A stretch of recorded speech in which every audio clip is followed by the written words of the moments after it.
एक तरफ मैदान में भारतीय टीम वर्ल्ड टी20 में धूम मचा रही है। अपने पहले दोनों मैच जीत चुकी है, लेकिन मैदान के बाहर आज बीसीसीआई को एक बड़ा झटका लगा। सुप्रीम कोर्ट में स्पॉट फिक्सिंग मामले की सुनवाई थी। सुबह 10:30 बजे ये सुनवाई शुरू हुई। हालांकि इस सुनवाई को 2 दिन के लिए टाल दिया गया है। 27 तारीख को ये दोबारा होगी, लेकिन इतनी देर में बीसीसीआई को बड़ा करारा झटका लगा, खासतौर से श्रीनिवासन को। सुप्रीम कोर्ट ने यह कहा कि श्रीनिवासन अभी अध्यक्ष पद पर क्यों बैठे हुए हैं, वो इस्तीफा क्यों नहीं दे रहे। उन्होंने यह भी कहा कि अगर श्रीनिवासन इस्तीफा नहीं देते तो फिर सुप्रीम कोर्ट ऑर्डर कर देगा उनको हटाने के लिए। साथ ही साथ जजेस ने यह भी कहा कि जो बंद लिफाफा है उसमें इतने बड़े बड़े इल्जाम हैं कि उनकी निष्पक्ष जांच करने के लिए श्रीनिवासन को अपनी कुर्सी छोड़नी होगी।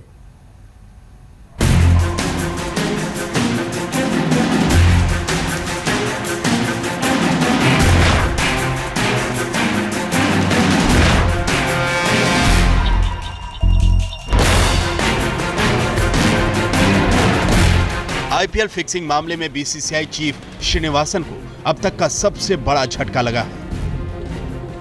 मामले की सुनवाई कर रहे सुप्रीम कोर्ट ने साफ कर दिया कि श्रीनिवासन के अध्यक्ष रहते फिक्सिंग के आरोपों की निष्पक्ष जांच संभव नहीं है। इसलिए 2 दिन के अंदर श्रीनिवासन खुद ही अध्यक्ष की कुर्सी छोड़ दें, वरना कोर्ट उन्हें उनके पद से हटा देगी। इस खबर से श्रीनिवासन विरोधियों की बाछें खिल गई हैं। कोर्ट का एकमात्र ऑब्जर्वेशन यही था आज सील्ड लिफाफा को देखने के पश्चात कि अगर गंदगी साफ करनी है तो श्रीनिवासन को स्टेप डाउन होना होगा। अगर श्रीनिवासन स्टेप डाउन नहीं होते हैं तो मैं वर्डिक्ट दूंगा। वहीं उनके कैंप में हड़कंप मच गया है। श्रीनिवासन के करीबी माने जाने वाले मुंबई क्रिकेट एसोसिएशन के उपाध्यक्ष रवि सावंत भी मानते हैं कि कोर्ट के इस फैसले को नजरअंदाज नहीं किया जा सकता।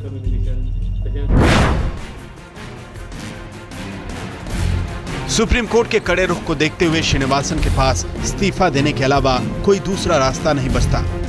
हालांकि अभी तो कोर्ट ने हटने की सलाह दी, लेकिन साथ ही ये भी कहा है कि अगर श्रीनिवासन ने उनकी सलाह की अनदेखी की तो गुरुवार को आदेश भी दे सकती है। यानी कुल मिलाकर फिलहाल जो स्थिति दिख रही है उससे लग रहा है कि श्रीनिवासन को बीसीसीआई के अध्यक्ष पद से हटाकर सुप्रीम कोर्ट मुद्गल कमेटी की सिफारिशों को लागू करवाने के लिए अगला आदेश दे सकती है। वर्ल्ड टी20 चल रहा है, टीम इंडिया जीत रही है, आईपीएल शुरू होने वाला है और इस सब के बीच बीसीसीआई को लगे इस करारे झटके ने एक बार फिर से सभी का ध्यान मैदान से कोर्ट रूम की ओर कर दिया है। एन श्रीनिवासन लंबे समय से अपनी विकेट बचाते आ रहे हैं, लेकिन शायद इस बार थर्ड अंपायर से अपने आप को बचा पाना उनके लिए बेहद मुश्किल साबित हो सकता है। कैमरा पर्सन प्रवीर विश्वास के साथ अतीत शर्मा, दिल्ली आज तक। अब ऐसा नहीं है कि श्रीनिवासन पर पहली बार इस तरह का दबाव है। पिछले साल मॉरल ग्राउंड्स पर लोगों ने कहा, बीसीसीआई में से आवाज उठी थी, लेकिन तब भी श्रीनिवासन अपनी कुर्सी पर बने रहे। स्टेप असाइड उन्होंने किया, थोड़ी देर के लिए कुर्सी छोड़ी, डालमिया साहब बने, लेकिन जो प्रोब पैनल बनाया गया था उसने क्लीन चिट दे दी, श्रीनिवासन वापस आ गए। लेकिन ये सुप्रीम कोर्ट है, ये सुप्रीम कोर्ट है, और अगर सुप्रीम कोर्ट ये कहता है कि आपको हटना है तो फिर विकल्प बहुत कम रह जाते हैं। अतीत शर्मा मेरे साथ है। अतीत, जो बात मैंने कही, वाकई में क्या श्रीनिवासन के पास विकल्प है? 48 घंटे का वक्त उनके पास है। परसों सुनवाई दोबारा होगी, क्या उससे पहले श्रीनिवासन खुद बीसीसीआई अध्यक्ष से हटेंगे या फिर कोर्ट परसों ऑर्डर देगा तो ही वो हटेंगे? विक्रांत, उम्मीद तो सब यही कर रहे हैं कि वो अपने आप ही हट जाएं, यहाँ से स्टेप डाउन हो जाएं, स्टेप असाइड नहीं, जिस तरह से उन्होंने पिछली बार किया था, स्टेप डाउन हो जाएं और किसी और कैंडिडेट को, किसी और को बिठाया जाए यहाँ पर प्रेसिडेंट की कुर्सी पर। बीसीसीआई की रिचेस्ट बोर्ड है और उसके लिए इतनी बड़ी एम्बैरेसमेंट, वर्ल्ड का रिचेस्ट बोर्ड है, उसके लिए इतनी बड़ी एम्बैरेसमेंट लगातार झेलना बहुत बड़ी एक शर्मनाक बात है, और खासकर श्रीनिवासन के लिए भी, क्योंकि उनके ना सिर्फ क्रिकेट बल्कि बिजनेस इंटरेस्ट भी काफ़ी हैं इस देश में। लेकिन जिस तरह से यहाँ पर अभी समीकरण बनते नज़र आ रहे हैं, बीसीसीआई के जो कई बड़े आला अधिकारी हैं वो कह रहे हैं कि ये सिचुएशन बहुत ही ज़्यादा एक्स्ट्रॉर्डिनरी है, यहाँ पर ऐसा कभी देखने को नहीं मिला है। लेकिन साथ ही साथ उन्होंने कॉन्स्टिट्यूशन का हवाला भी दे रहे हैं कि अगर ये हटते हैं तो साउथ जोन से ही किसी सीनियर वाइस प्रेसिडेंट को बनाया जाएगा, जिसमें अगर ऐसा होता है तो शिवलाल यादव, जो एक बार पिछली बार भी प्रेसिडेंट बनते बनते बहुत करीब आ गए थे तो शायद उनको मौका मिल सकता है, लेकिन सब अब बॉल जो है, गेंद जो है वो श्रीनिवासन के पाले में है। और नहीं तो ये जो बीसीसीआई के लोग बोल रहे हैं अतीत, ये जो बीसीसीआई के लोग बोल रहे हैं, और इससे पहले कि बातचीत को आगे बढ़ाएं आपको बताएं कि बीसीसीआई में से जो आवाजें आ रही हैं वो क्या आ रही हैं। रवि सावंत जो कि मुंबई क्रिकेट एसोसिएशन से हैं, वो बीसीसीआई के वाइस प्रेसिडेंट हैं, उन्होंने कहा कि अगर कोर्ट कहेगा हमारे पास विकल्प नहीं है। शिवलाल यादव की बात अतीत ने की, शिवलाल यादव भी वाइस प्रेसिडेंट है, ये साउथ जोन से आते हैं, इन्होंने भी कहा कि अगर श्रीनिवासन के पास विकल्प नहीं है उन्हें छोड़ देना चाहिए। साथ ही साथ उन्होंने ये भी कहा कि मैं तैयार हूं, अगर मुझे बनाया जाता है तो मैं फिर इंटरिम प्रेसिडेंट कहें या फिर कुछ महीनों के लिए कहें, मैं तैयार हूं। कुछ और बीसीसीआई के अधिकारी हैं जो अभी कैमरे पर नहीं आए, लेकिन सबका यही मानना है कि इस बार शायद श्रीनिवासन के पास विकल्प जो है वो बहुत कम रह जाते हैं। लेकिन अतीत, श्रीनिवासन और श्रीनिवासन का कैंप, ये तो चलिए ठीक है ना, हम बीसीसीआई अधिकारियों की बात करते हैं जो श्रीनिवासन के साथ थे। जो श्रीनिवासन का इमीडिएट कैंप है वो क्या कह रहे हैं? चेन्नई से क्या खबर आ रही है? विक्रांत, इस समय अभी वो पूरी तरह से एक हडल में हैं। अभी उनको समझ में नहीं आया है कि क्या किस तरह से रिएक्ट करें। लेकिन मुझे जिस तरह से आपने भी कहा कि श्रीनिवासन की हिस्ट्री रही है कि वो जब भी इस तरह का कोई झटका लगता है तो वो बाउंस बैक ज़रूर करते हैं, लेकिन इस मामले में सब अभी चुप्पी साधे हुए हैं। मैंने उनके लॉयर से भी बात करने की कोशिश करी, वो हालांकि हमेशा हमसे बात करते हैं इस केस में हर सुनवाई के बाद, लेकिन आज उन्होंने बात करने से इनकार कर दिया। उन्होंने कहा मैटर सब जुडिस है, समझ सकते हैं हम, लेकिन क्योंकि इस समय वो पूरी तरह से बैकफुट पर हैं, क्या स्ट्रैटेजी लेकर आएंगे। सब लोग यही उम्मीद कर रहे हैं कि अगर श्रीनिवासन कल नहीं तो जब अगला जो जिस दिन सुनवाई है शायद उनके लॉयर कोर्ट में आए और साफ कर दें कि ये श्रीनिवासन साहब ने इस्तीफ़ा दे दिया है और ये अब बीसीसीआई का प्लान रहेगा जो आगे वो करेंगे।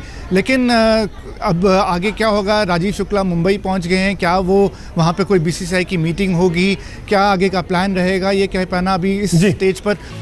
सुप्रीम कोर्ट से फटकार मिली है, अब इस फटकार को सुनकर क्या श्रीनिवासन छोड़ देंगे अध्यक्ष पद की कुर्सी या फिर वो मजबूर करेंगे सुप्रीम कोर्ट को ऑर्डर पास करने के?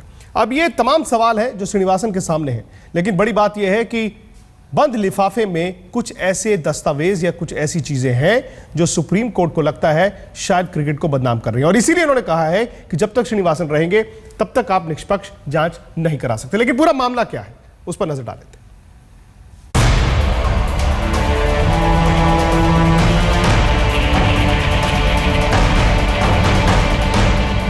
भारतीय क्रिकेट में भूचाल लाने वाले ये वाकये अब भी क्रिकेट की जड़ों को हिला रहे हैं। सिलसिला कहां जाकर थमेगा कोई नहीं जानता, मगर जहां से इसकी शुरुआत हुई वो मंजर अब भी दिलो दिमाग में ताजा है।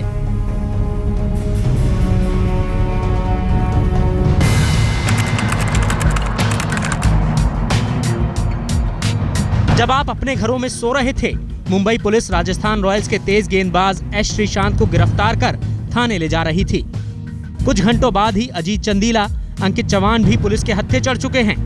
चंद घंटों के भीतर ही पूरी दुनिया ने जान लिया था कि मामला फिक्सिंग का है।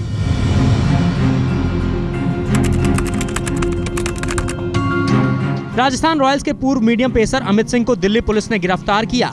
पुलिस को पता चल चुका था कि अमित सट्टेबाजी का काम करता है। इस दिन राजस्थान रॉयल्स के गिरफ्तार तीनों खिलाड़ियों को बीसीसीआई ने सस्पेंड कर दिया था। उन पर आईपीसी की धारा 420 और क्रिमिनल कॉन्स्पिरेसी की धारा 120 लगा दी गई।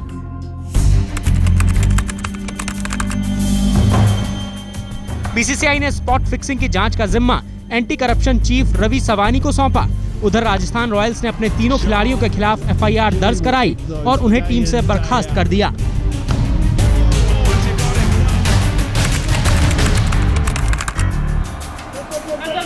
मगर इस मामले में नया मोड़ तब आया जब एक्टर विंदु दारा सिंह को मुंबई पुलिस ने गिरफ्तार किया।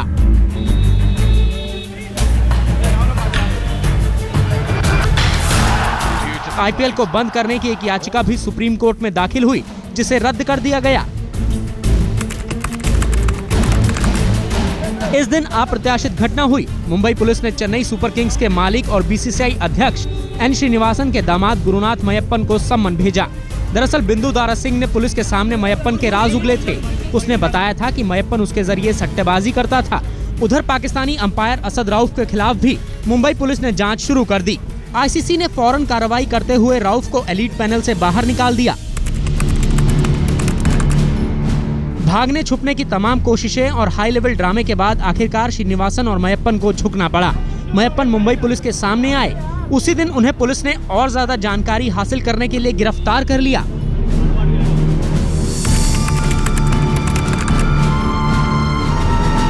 श्रीनिवासन पर अपना पद छोड़ने का दबाव बढ़ा, मगर उन्होंने अपने दामाद से किनारा करते हुए अपनी कुर्सी बचाने की कोशिश की। भारी दबाव के बावजूद भी उन्होंने अपनी कुर्सी छोड़ने से साफ मना कर दिया। Why should I step aside? I am not disqualified. BCCI ने मयप्पन मामले की जांच के लिए 3 सदस्यों की एक कमेटी नियुक्त की।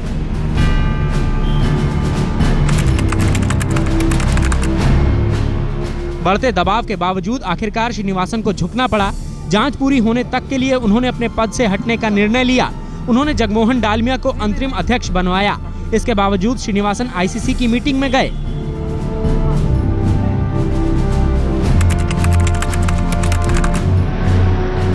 मयप्पन, बिंदु दारासिंह और 6 सट्टेबाजों को आखिरकार जमानत मिल गई।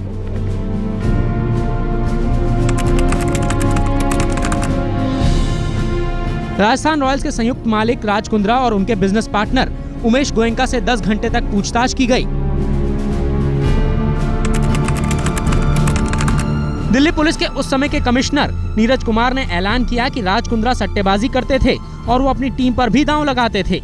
उन्होंने कहा कि खुद कुंद्रा ने ये बात कबूल की है, मगर शिल्पा शेट्टी ने नीरज कुमार के दावे को गलत बताया। मामला आगे बढ़ा तो दिल्ली पुलिस ने कुंद्रा का पासपोर्ट जब्त कर लिया।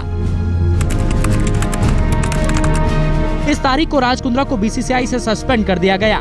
उनके खिलाफ जांच शुरू हो गई। फिक्सिंग मामले में एक नया मोड़ आया जब उसमें दाऊद इब्राहिम का नाम भी जुड़ गया।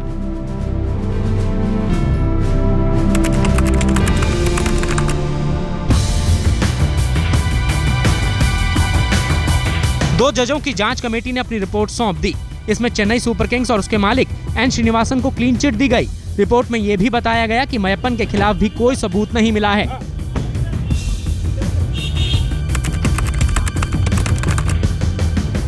श्रीनिवासन एंड कंपनी के लिए राहत जिस रास्ते आई थी उसी रास्ते लौट भी गई। मुंबई हाईकोर्ट ने दोबारा जांच के आदेश दिए। कोर्ट ने बीसीसीआई की जांच समिति को अवैध और असंवैधानिक करार दिया। बीसीसीआई ने मुंबई हाईकोर्ट के आदेश को चुनौती देने की याचिका सुप्रीम कोर्ट में दायर की, लेकिन सुप्रीम कोर्ट से उसे राहत नहीं मिली। मतलब साफ था कि दोबारा जांच होनी थी। बीसीसीआई ने श्रीशांत और अंकित चौहान पर आजीवन प्रतिबंध लगा दिया, जबकि अमित सिंह और अजीत चंदीला 5 साल के प्रतिबंधित किए गए। सिद्धार्थ त्रिवेदी पर 1 साल की पाबंदी लगी। जस्टिस मुकुल मुद्गल की अध्यक्षता में जांच कमेटी बनी। जल्द ही उन्होंने इस मामले की जांच शुरू कर दी।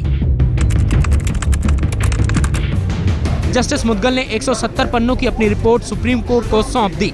उन्होंने अपनी रिपोर्ट में खुलासा किया कि मयप्पन सट्टेबाजी में शामिल था और वो टीम की जानकारियां सटोरियों तक पहुंचाता था।